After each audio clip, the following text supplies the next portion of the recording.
welcome to Tuned to Yesterday, showcasing programs from radio's golden years. I'm your host, Mark Lavonier, bringing you an hour of horror. Later on, it's Escape from 1956, but first, Quiet Please, with a story called Rain on New Year's Eve, heard on December 31st, 1947, on the Mutual Broadcasting System. Quiet, please. Quiet, please.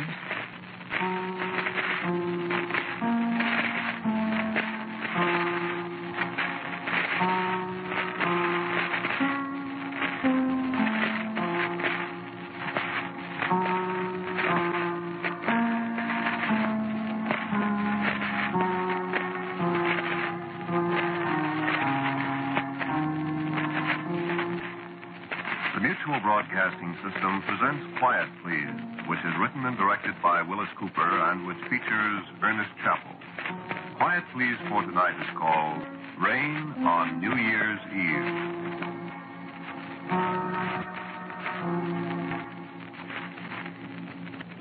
It's raining again. Pretty near New Year's and it's raining again. Back east it's probably snowing different places. Or maybe the moon's out, shining on the snow, and people are saying, why, it's so bright out you can read a newspaper. They can't read a newspaper by moonlight, only the headlines. Maybe if you take your newspaper out in the yard and stand in the moonlight, you might find a headline with my name in it. It's been there before. Well, anyway, so there's moonlight. Here, there's rain, like it was that other New Year's Eve. That's what the rain makes me think of. As if I ever thought of anything else.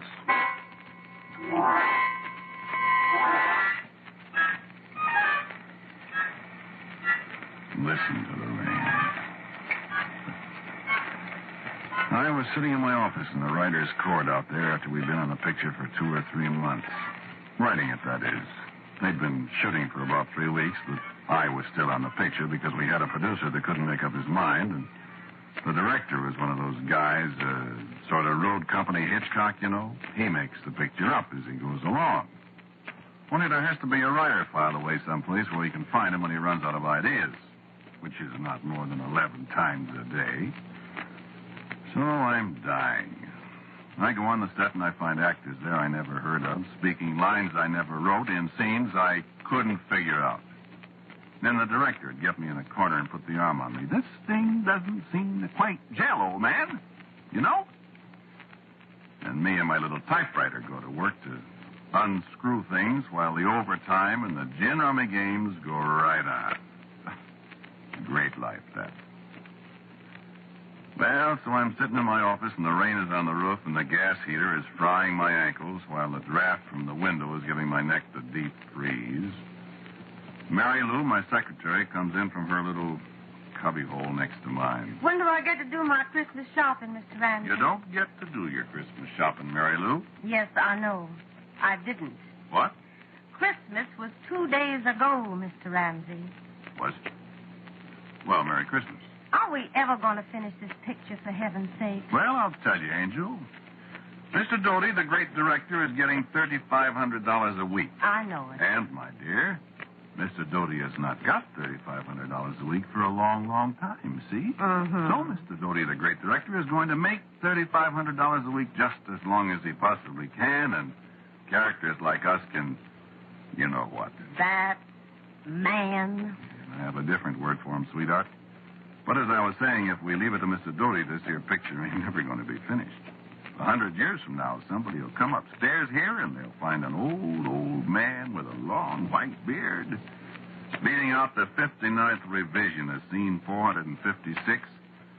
And in the next room, a little apple-cheeked old lady. Oh, cut it out. Yeah. Oh, when are they going to finish it? No kidding. New Year's Eve. Well, maybe there'll be champagne and stuff on the set. Yeah, no doubt. For the expensive actors and the producers and the fine, upstanding director. For you and me, a nice bottle of 60-cent claret imported from right over there on Ventura Boulevard. You're so funny. On the contrary. Well, I'm getting awful sick of this, Mr. Ramsey. We've had to work every single night for the last 4 weeks. Do you realize that? You kidding? Do I realize it? Go get me some coffee, will you, kid? I gotta stay awake for Mr. Doty. Coffee. I've been if you and I could be elected president of Brazil, all the coffee we've put away. Answer the phone. It's Dodie. Well, we got to be dignified. Oh, Lord. Mr. Ramsey's office. Who's calling, please? Oh, yes, Mr. Doty. He's here. And I'm always here. Ramsey. Yes, Mr. Doty. What seems to be the trouble? I see. Yes, I see. But, Mr. Doty, Well, that'd mean rewriting practically all the... Well, yes, I know. I mean... But what do you gain that way? What? 2 monsters? Well, what's 2 monsters got that one monster hasn't? Oh, yeah, sure, but who scares who? Whom, I mean. But, Mr. Doty, I saw a picture once with 2 monsters in it, and it was silly. What? Oh, you directed it. I'll be right over. Skip the coffee, Mary Lou. 2 monsters? 2. Count them 2. And I'll lay you 6-2 and even, but by the time I get to the stage, you'll be hollering for 3. Take your raincoat. It's raining pitchforks. Maybe one of them will stab me.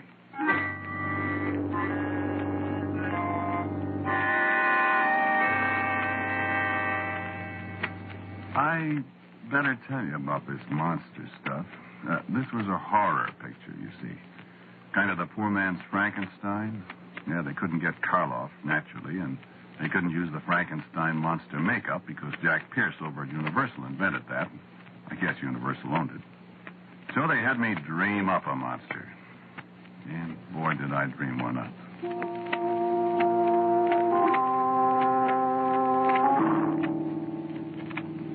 There's an old book. It's called... No, I guess I won't tell you what it's called. Well, you don't want to take those old books too seriously. So I kind of swiped this monster out of the book. Well, you'll never see the picture, I suppose, so maybe I better tell you a little about him. No, I guess I won't either. He was the most horrible monster I ever saw, no kidding. And what the makeup department did with my sketch and my description. Oh, boy. Just one thing I'll tell you about him, and you can figure out the rest for yourself. He didn't have any face. You take it from there. But don't kid yourself. He was a thing. They got Ollie Tharp to play the goon. Nice fella, quiet, always grinning, modest. Good actor.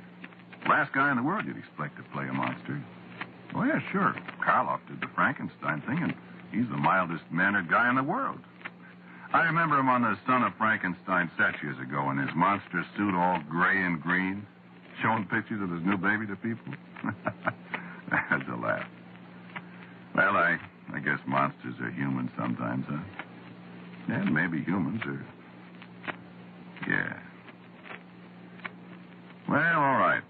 I spend 3 hours listening to Mr. Doty run off at the mouth with the whole company having the screaming memes over all this nonsense. It's 5 minutes to 12 when he finally decides to quit and everybody goes home. They're all burned at Doty, but well, they'll wake up in the morning and remember the overtime and they'll feel better. Me? Writers don't get overtime. So I get back to the writer's court and the light's burning in the window and Mary Lou is snoring away with her face in a stack of carbon paper. She wakes up and asks me a question. How many monsters now? We got 4 now, I say, including me.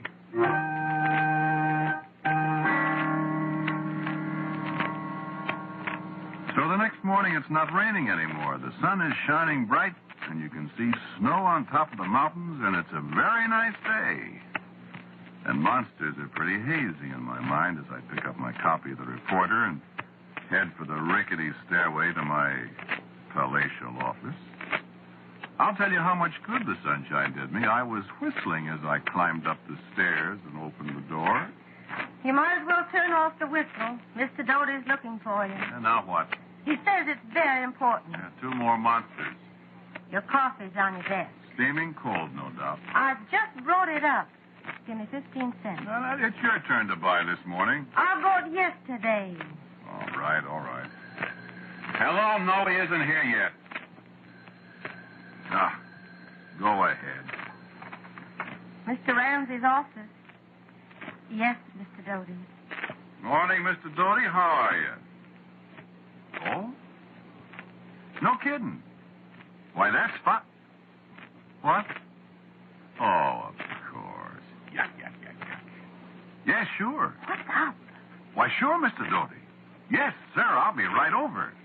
What? He has to finish the picture definitely by 12 midnight, December 31st. Oh, that's what you said last night. Well, I was kidding. You know how it goes in the story. I forgot. Well, I mean the way it was originally. You know, this monster only has power the last hour of the year. Oh, yes. Remember, it was a New Year's party, the whole picture? It's been so long ago, I forgot how we started. Well, don't you remember our big payoff scene? She thinks the monster is her wicked uncle? Who thinks? You know, the babe with the teeth. The goon girl with a blue dress. Oh, yes. Remember, she thinks the monster is her uncle, and she tries to rip his mask off, and it ain't a mask?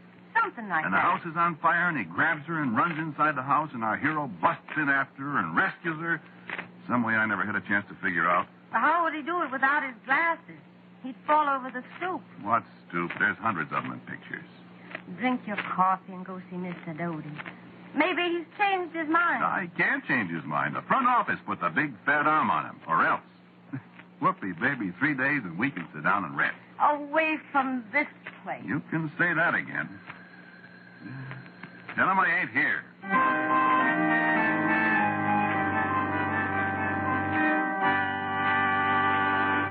Well, sir, that sunshine looked better than ever to me. But when the big door of the stage swung shut behind me, the sunshine sure disappeared. Well, Mr. Doty was an unhappy man. Well, 3 more days and there wouldn't be any more of those $3,500 is. And he didn't like it a little bit. And guess who he took it out on? This is the worst story I ever had to work with. It positively smells I bad. didn't say. It's your story, Mr. Doty. All I got left is a monster, and he'll probably turn out to be Santa Claus or somebody. You listened to me when I told you how to do it. I didn't say. I listened to you, Mr. Doty, and now look what we got. Now I have to give up my beautiful idea of having 3 monsters instead of 1. Because then we'd have had to reshoot practically the whole picture, and you'd have made another $1 million. I didn't say that either. So, if you think you could possibly dredge up your original script, I think I can possibly make it into an acceptable B picture. Although that's a task even for a director like me. Mr. Doty doesn't realize what an unconscious humorist he is. That guy could make a B picture out of the signing of the Declaration of Independence, even if he had the original cast. So get to work. Get to work and do something. Have I got to do everything around here? Get a move on you. Oh, I got a move on me. Even if you think I disliked that guy up to now. What?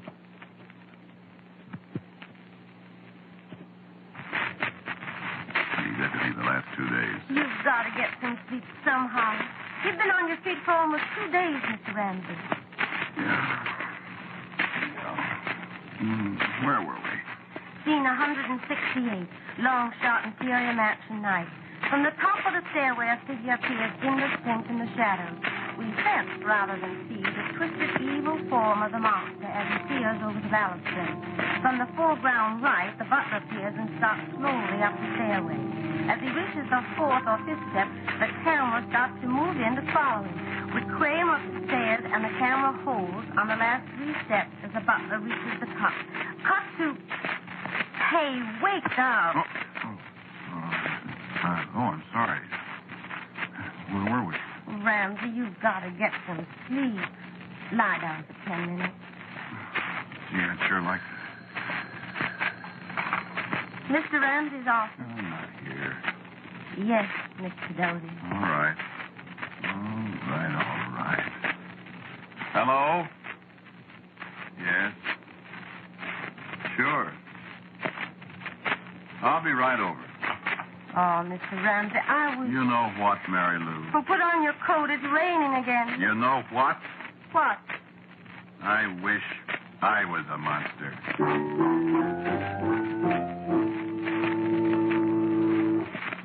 You know, I was a tired little fellow. I didn't have any Thanksgiving. I ate a bent ham sandwich in my office that day because Mr. Doty had to have 3 new scenes Friday morning. He called me at the office to see how I was doing. He'd just finished his Thanksgiving dinner. I didn't have any Christmas. I locked the door of my office and baked my brains out on a whole new sequence Mr. Doty had thought up. All around me, people were drinking whiskey and chasing each other through the corridors and up and down the stairs. I didn't have any Sundays, and I didn't have any evenings. I, my friend, damn near lost my mind. All the time, Mr. Doty. Wow. It's no wonder that by New Year's Eve I was ready to hire a man with a cleaver to extirpate the guy. But I didn't. Nope, I sure didn't. At 9 o'clock, he called me over to the set again. Could I rewrite some dialogue? Well, I crossed him up on that one. I threw out the hash he'd made of my original dialogue and substituted what I'd originally written. It played okay. After 7 different takes, all exactly alike. I went back to my office in the rain. Mr. Ramsey's office. Yes, Mr. Doty. Yes, Mr. Doty. I'll tell him.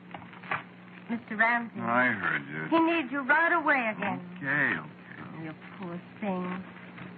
Only another couple hours. Hope I can take it. Take your raincoat. It's raining cats and dogs. You're telling me. That time it was a little piece of action he couldn't get through his ivory head. I explained it in words of one syllable, carefully avoiding the 4-letter ones. He thanked me, old boy, and I went out into the rain again. Rain. Oh, what rain in California can do to you. I heard of a fellow that jumped into the Los Angeles River once after a week of rain. Ordinarily, he'd break his ankle, but he drowned. You know, it just comes down steadily.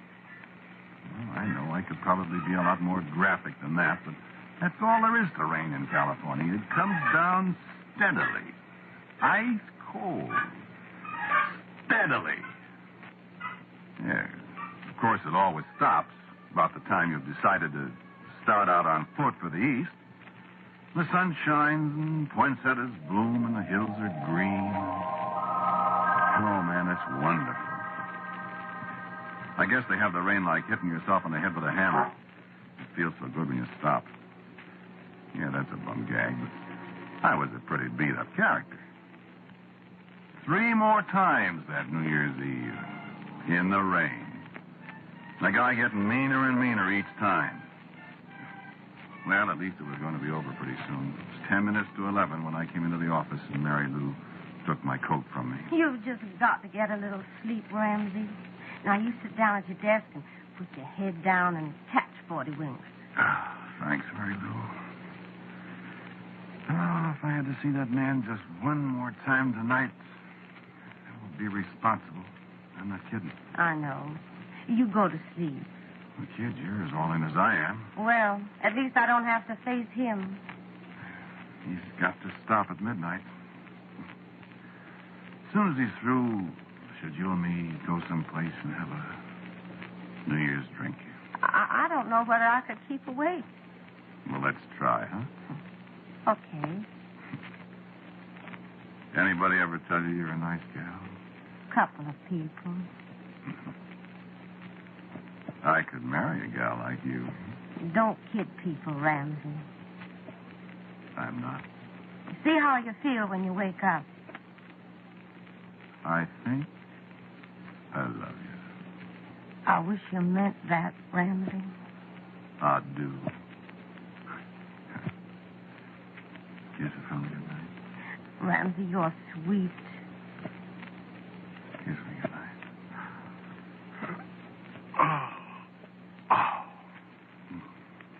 I'm sorry. Go to sleep.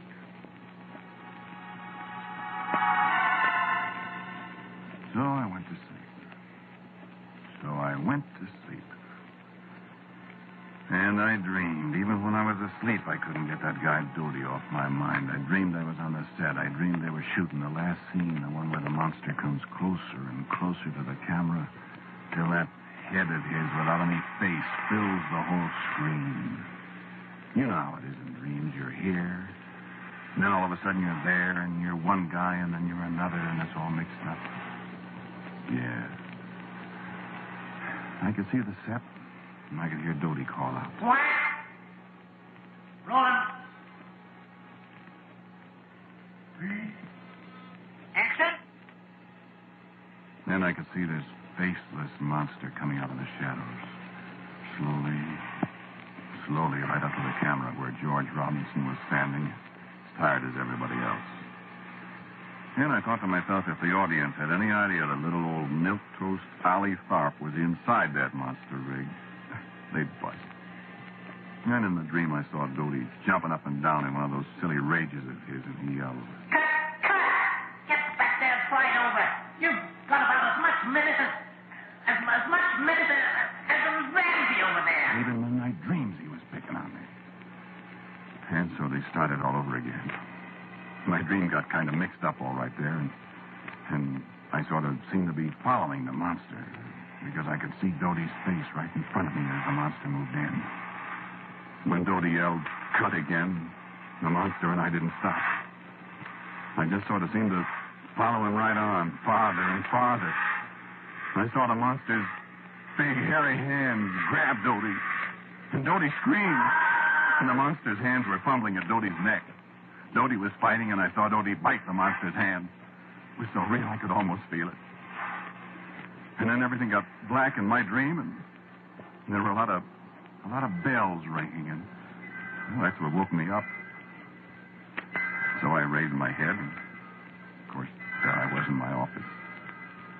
And I pulled myself out of it a little, and well, I knew what the bells were. They were bells ringing in the new year. The rain was hammering on the roof, and it was tomorrow. So I got up and hollered for Mary Lou. Mary Lou! Hey, Happy New Year, Mary Lou. And she didn't answer. I stepped through the door into her little office. And she was lying on the floor behind her desk.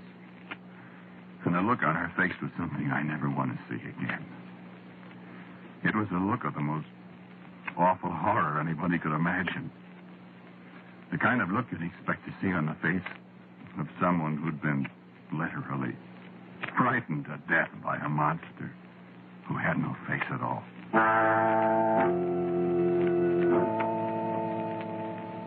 So I stood there.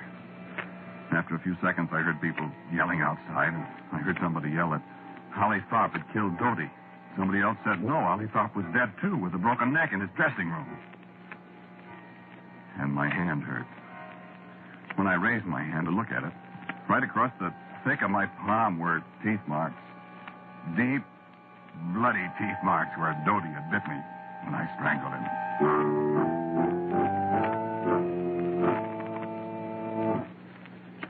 So you see, that's why I say never take any of those old books too seriously.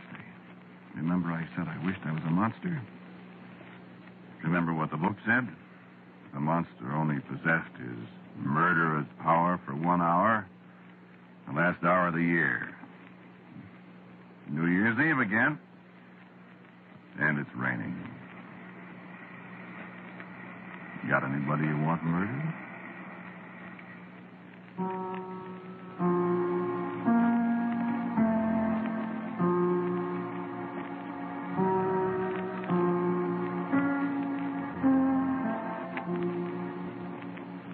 Listen to Quiet, Please, which is written and directed by Willis Cooper.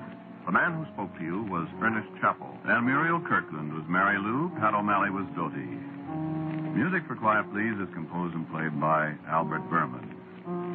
Now, for a word about next week's Quiet, Please, here is our writer-director, my good friend, Willis Cooper. I have a story for you next week about a man who was haunted. It's called The Little Visitor. And so, until next week at this time, I'm quietly yours, Ernest Chappell.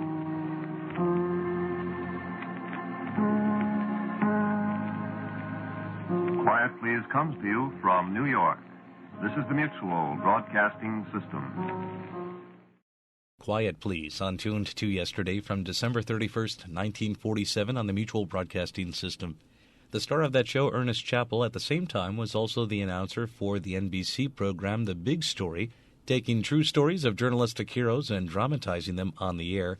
And as it turns out, The Big Story and Quiet Please were the only two shows he worked for at the time, and they both happened to be broadcast on the same day. Although many hard-working radio actors had different appointments throughout the week on different networks, Ernest Chappell was probably the busiest among them on Wednesdays. You are listening to An Hour of Horror on Tuned to Yesterday. I'm your host, Mark Lavonier. Now time for Escape with the story The Abominable Snowman, a CBS episode from September 13th, 1956. Tired of the everyday grind? Ever dream of a life of romantic adventure? Want to get away from it all?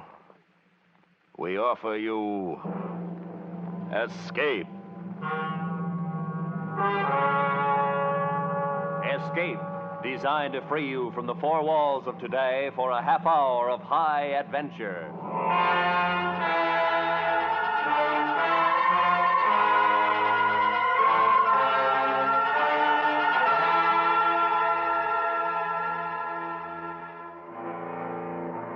High on the frozen slopes of a great mountain, terrified and caught in a blizzard, while the thing for which you've been hunting has suddenly become the hunter.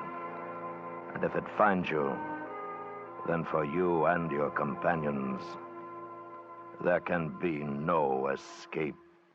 So listen now as Escape brings you Anthony Ellis's exciting story, The Abominable Snowman.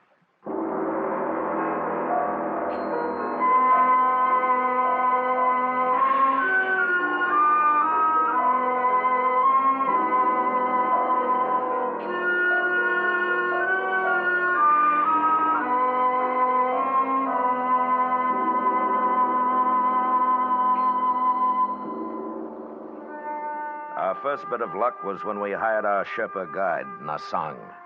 That was in Darjeeling. When I told Nasang what we were after, he hesitated for a moment.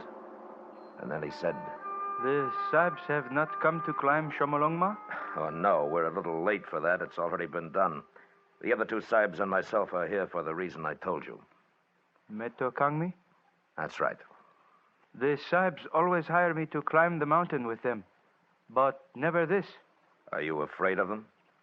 I have seen one. You've seen one? Yes, many of us have seen them.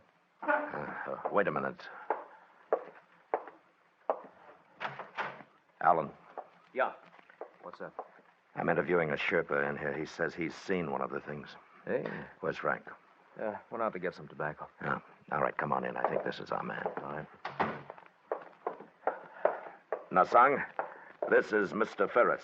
Sahib? Hello, Nasang. Nasang was telling me about what he'd seen. Go ahead, Nasang. It has a face that is evil. And when it saw me, it uttered a strange cry and bounded away. Sometimes leaping, sometimes running with great strides. It was dusk, and after a moment I lost sight of it in the snow. Where were you? With the French expedition. It was at 19,000 feet on Shomolungma. How far were you from it? 30 feet, perhaps 35. You're sure it wasn't an ape? I am sure. There is no ape in the Himalaya to make such a track. What about bears? This too I have been asked.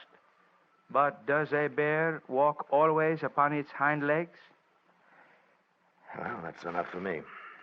Alan? Yeah, he'll do. Yeah. But if you want the job, Nasang, you're hired. You are going to try to capture a Yeti? Yes. It will be a difficult thing, but I will serve with you.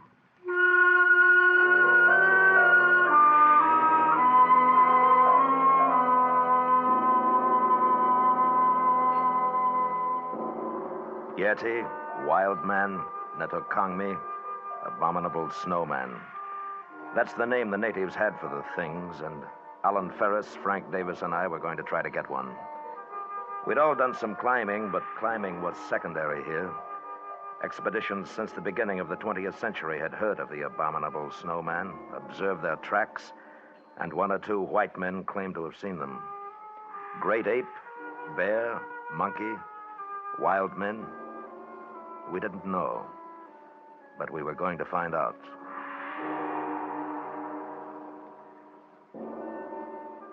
Four weeks later, we were in the Rongbuk Valley for our interview at the monastery with the Lama. The journey from our base had been uneventful, the weather was good, and our spirits were high.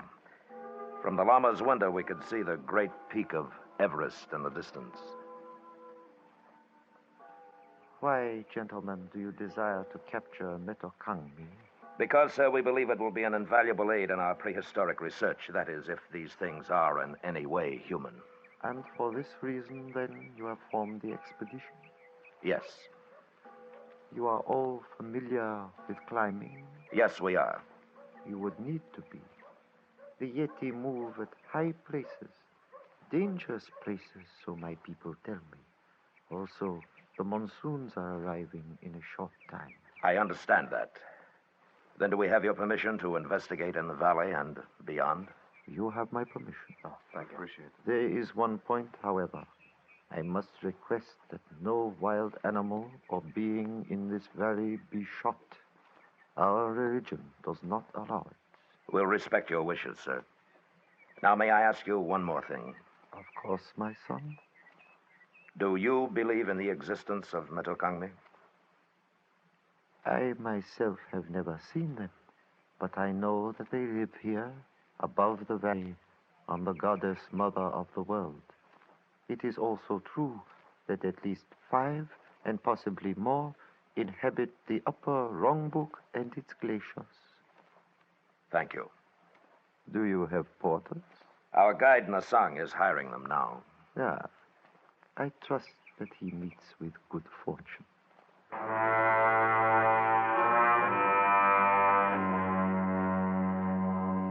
The old man, with great dignity, bowed slightly to us, and we were dismissed. But I thought I saw the shadow of a smile on his lips as he turned away. And it wasn't long before I found out why. Nasang returned to us in our quarters, and his face warned of bad news. Sir, I am unable to hire any porters. Why not? They know the purpose of the expedition. They will not go. Why? They are afraid. Of the Snowman? Yes. They live in peace with them. They wish no trouble. They are afraid. Well, all right. It'll be rough, but we can't waste time talking them into it. The monsoons will be coming in a couple of weeks. It's not the same as climbing Everest. We'll travel light, just the 4 of us, set up a base and start hunting. All right with you, fellows? Yeah, sure. Nasang? I will go with you. I am not afraid. Good. Well, let's take a look at the map. Now, we'll each carry a capacity load. We should be able to make this point below the glacier in 2 days. That's 16,000 feet. And if our abominable snowmen are in the vicinity, we've got 2 weeks to find them. When do we start? Tomorrow. Good. Well, that's it. Paul? Yes, Frank. One thing. What do the natives mean when they say they don't want any trouble with the things? Superstition, probably. Oh, no, sir. It is not superstition. It is because the Yeti are cannibals. That is why the porters are afraid.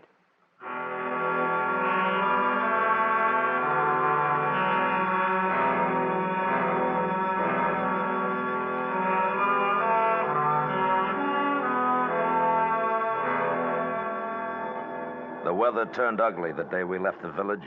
A cold Tibetan wind blew down from the west, and with our heavy packs, it took us much longer than we'd thought to arrive at the point just below the Rongbuk Glacier.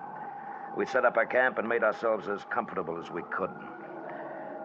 The next morning wasn't so bad. There was a heavy overcast, a promise of snow, and the peak of Everest looming over us was shrouded in clouds. The 4 of us sat in the tent looking at our charts and drinking hot tea. I figure it'd be easiest if we started at the East Glacier. It's only about 3 miles from here, and with the weather as stinking as it is, we won't run too much of a risk. What do you think, Paul? Well, that sounds all right. What do you say we split up? You and Nasang, Alan and me. We'll work up on either side of the ridge, here. And if we spot any tracks, fire 2 shots. Yeah, good enough. Now, the big thing, though, no matter what, don't shoot at the thing if you do see it. Okay? Okay. All right. If we lose touch with each other, we'll meet back here at 5. All right, let's get going.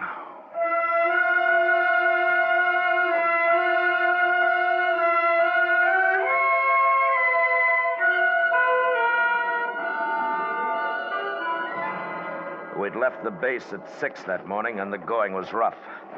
Alan was pretty well shot by the time we got to the 17,000-foot mark. He was having a tough time breathing, and the wind had come up again.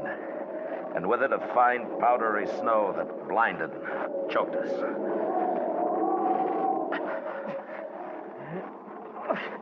Hey, I gotta take 5. All right. Here, move over here. It might cut some of the wind. Oh, that's better. Oh, we might as well start back for the base. We couldn't see anything in this anyhow. You know, right now, I don't care whether we do or not. This is good weather. Wait until the monsoons start. No, not me. Oh, I'm cold. I've never been so cold in all my life.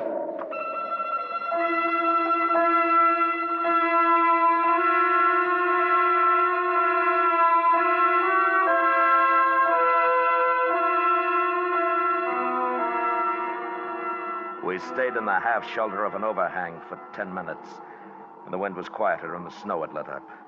I noticed that the tracks we'd made coming into the shelter were gone now, but we didn't have any worry finding our way back. I figured that Frank and Nassang had met pretty much the same thing on their side of the ridge, and we'd meet them at the base. So Alan and I picked ourselves up and started off. Boy, I thought I was in pretty good shape, but up here, boy, I'm nothing. Paul, I'm tired again. We'll just take it easy going down.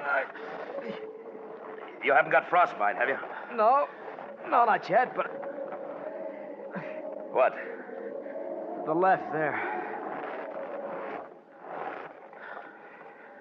Yeah. They're not our tracks, are they? Not unless you took your boots off on the way up. Must have just passed by. It must have seen us. Yeah. Come on. We were looking at a set of tracks newly made in the fresh snow. And they'd passed so close to our shelter that the thing must have known we were there. They weren't the tracks of a bear or an ape, but more like a splay-footed naked foot. The tracks of the abominable Snowman.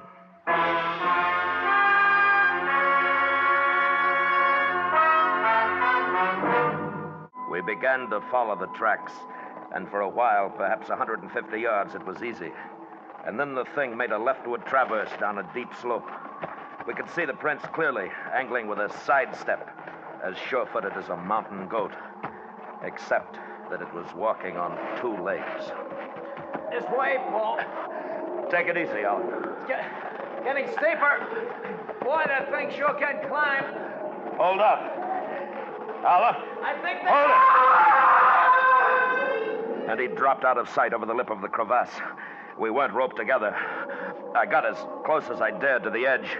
The loose snow crumbled away from my outstretched body. And I looked down into the blue-black darkness below, falling away into nothingness. He was gone. Finished. All I could think of was the noise he'd made when he went over. Surprised, angry, then silence.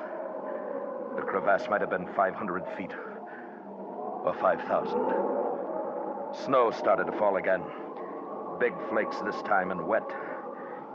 I stood up, and across the gap 20 feet away, I saw the tracks of the thing, continuing on and away until they became lost in the blank whiteness of the glacier.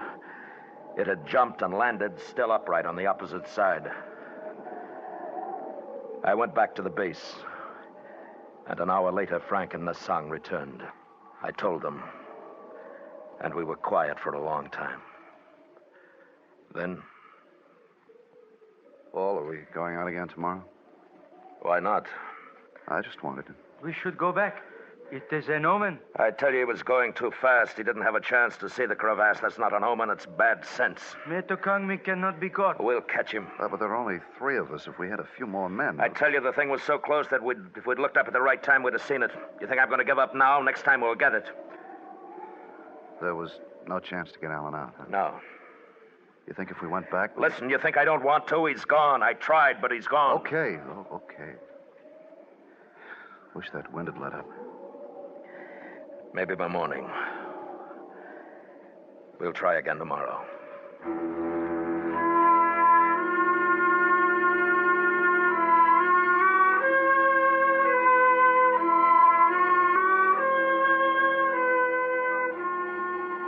It was cold that night, and somehow colder because Alan was gone.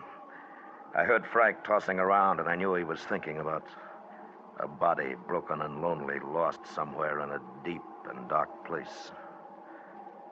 In the morning, the 3 of us packed our gear, camera, food. It was a light pack, and we started up again. This time to a crest above the ridge. It was tougher than it looked, and we weren't even halfway up before we had to rest. And as I looked to the west, I saw clouds boiling up. Not white, but somber, threatening. And below, the valley looked grim, ugly gray. And then the sun was gone. And we kept on going up. And then I had a strange feeling. It was nothing I could see, nothing I could hear, only a sensation of being watched, followed. Wait a minute. See something? No. I have felt it too, Sahib. Something following us? Yes. It is Metokangmi. How do you know? It can be nothing else. At this height, there is nothing else that lives. Maybe it's curious. No, don't turn around, Frank. Listen. When we get up to the crest, you 2 flop down. Stay in sight of the slope here. What are you going to do? Move around the hump and watch. If it thinks we're all together, it may come close enough to give us a chance to get it. You better watch your step. It looks nasty. I will. Now, come on. It took us another 15 minutes to get up to the crest, and then Frank and Nasang hunched down to rest. They were in clear view of the slope we just ascended. I moved back out of sight and made my way toward the hump, which backed a long shelf on the north side of the crest. In a couple of minutes, I lost sight of them and of the slope. The wind had increased, and the clouds had spread now to become an iron gray canopy over the mountain. It was getting colder again. I don't think it took over 5 minutes to reach my lookout point. And when I did, I had a perfect view of the ground we'd covered. There was nothing there. The men were out of sight. And I waited. A minute. 2. There was nothing. Until...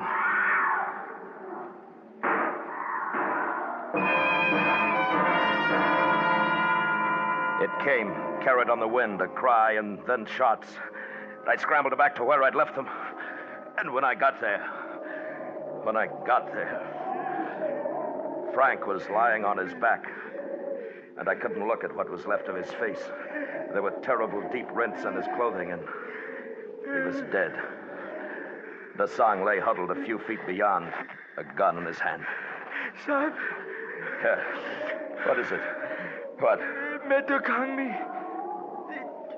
came from behind us. Before I could draw the gun, it has killed. Then it sprang at me. It is strong, Sahib, with the strength of 10 men. All right, can you sit up?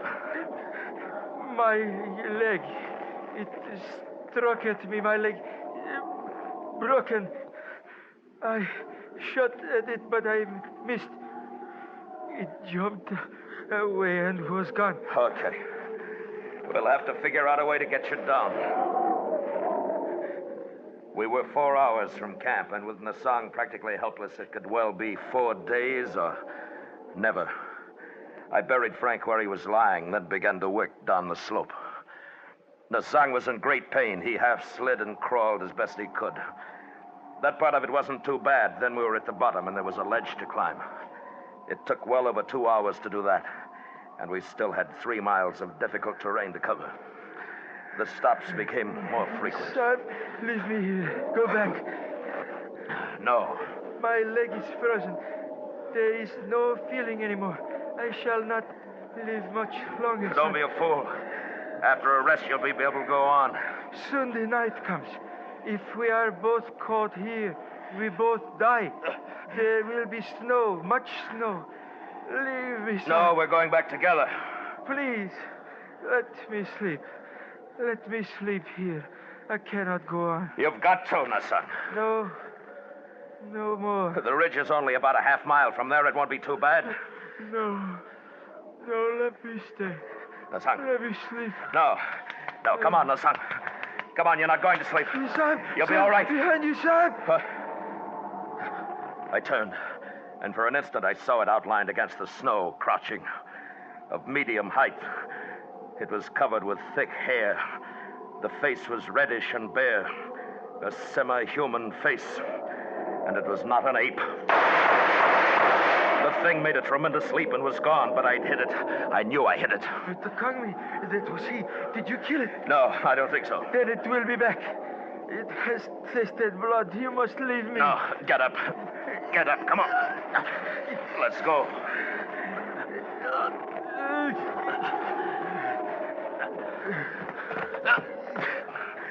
Nasang. I am very sorry, Sahib. Will you ask the Lama to make a prayer for me? Sure. Sure I will, Nasang, but... Give my pay to my wife in Darjeeling. I'm sorry, Sahib. I die. Nasang? Nasang?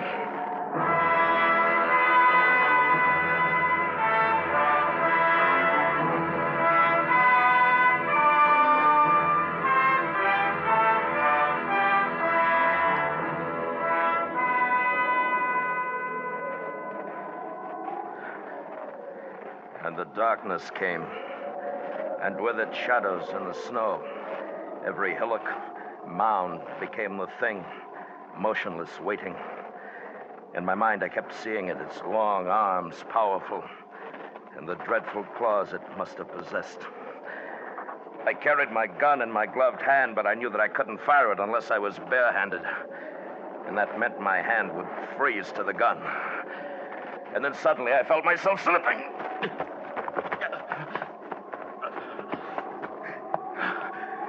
It was a short incline, but when I reached the bottom, the gun was gone. I'd lost it. I've got to find it. I've got to find it.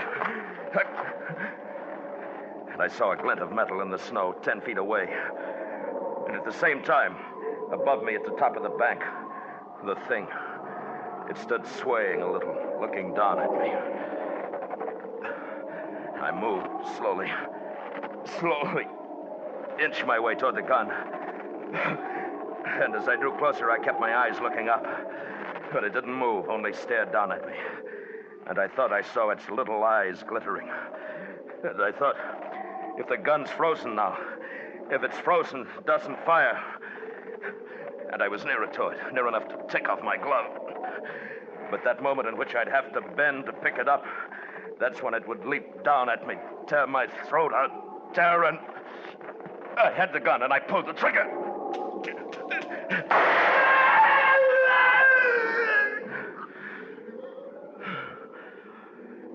And it lay there, strange and terrifying, its blood staining the snow. And it looked at me. Looked at me until the sound died away.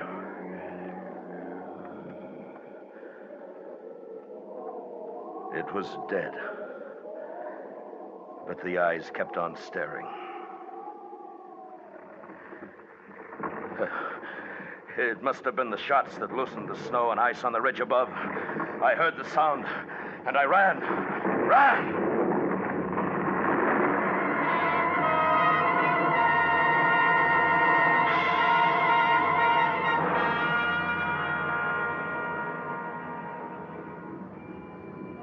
It passed me and swept on down toward the valley, the thunder of it dying in the distance. And when I went back, there was nothing there. It was buried somewhere under tons of snow. I made my way back to the Wrong Book Village. I don't remember how. I didn't remember anything for 2 weeks after. But I'm alive. And I'm not going back there again. That's all I know. Or want to know about the abominable snowman.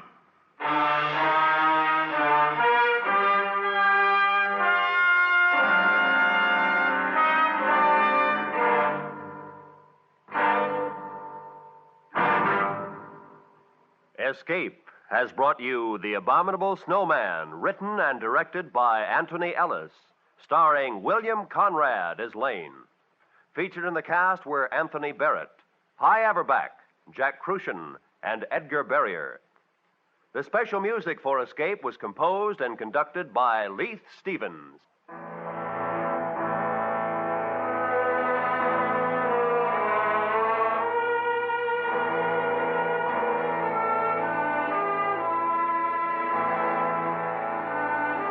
This is the CBS Radio Network. Escape, on Tuned to Yesterday from the 13th of September, 1956 on CBS, wrapping up this hour of horror on Tuned to Yesterday. Be sure to be with us next time for more great shows from radio's past.